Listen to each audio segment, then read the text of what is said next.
Gözlerinde bir dünya var. O dünya deysen arası. Sen ovadan şeyle güzel, aydın günden müngesse. Gözlerinde bir dünya var. Şol dünya menintizar.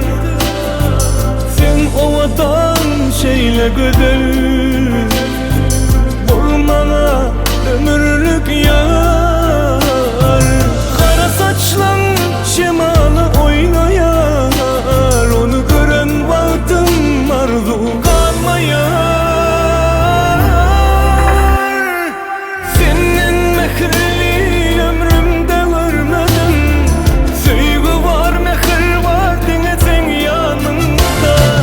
Sen yanına gelen yere gelmedim.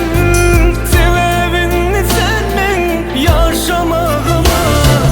Sen yanı mehirliğini ben hiç görmedim. Sevgi var, mehir var sen yanımda. Yönü yerde senin hıyalımda. Sebebimin canım senin canında.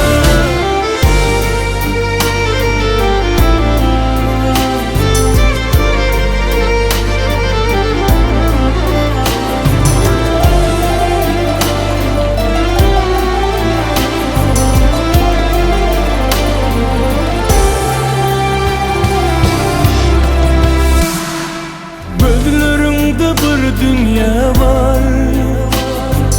Şol dünya menintizar. Sen ovadan şeyle güzel,